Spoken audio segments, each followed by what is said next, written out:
Starring Dwayne "The Rock" Johnson, this action revenge film was released just a few short months ago, barely making back its $24 million budget. Johnson stars as Driver, an ex-con who, upon being released from prison, immediately storms into an office building and murders a man in cold blood. The surprisingly fresh intensity in these opening scenes unfortunately fades as the movie progresses, but Johnson's attitude of grief and revenge stay on his unmovable face throughout. His acting isn't necessarily bad here, but because he's so quiet, there isn't much to work with. I honestly think he shoots more bullets than he does speak lines of dialogue here. As Faster progresses from scene to scene, we learn more about Driver's background and the reasoning behind his revenge killings. He's clearly a man on a mission, and for good reason. Unfortunately though, his character exhibits almost no emotional connection with the things he's doing.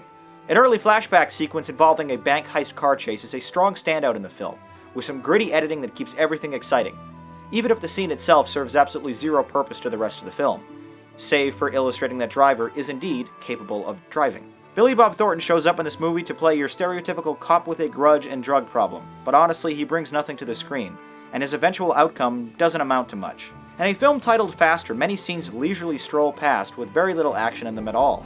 Folks expecting an over-the-top action ride like The Transporter or Crank will be sorely disappointed. A brooding suspense thriller would be great too, but that would require some actual tension in any of the scenes. Instead though, this movie ends up being a very cold and uneventful revenge film with a few gunfight sequences and a single good car chase.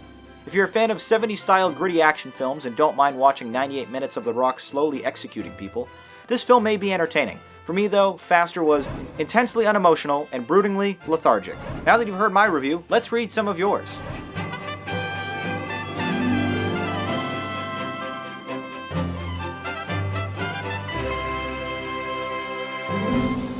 Once again, the Rate-O-Matic, this time to rate Faster. A 4 and a 6. While this film opened with a few ferociously exciting scenes, it went downhill from there and barely maintained my attention. I thought it was meh. Although none of you were really impressed with this movie, Johnson's relentless murder spree was enough to win you over, and you thought it was good.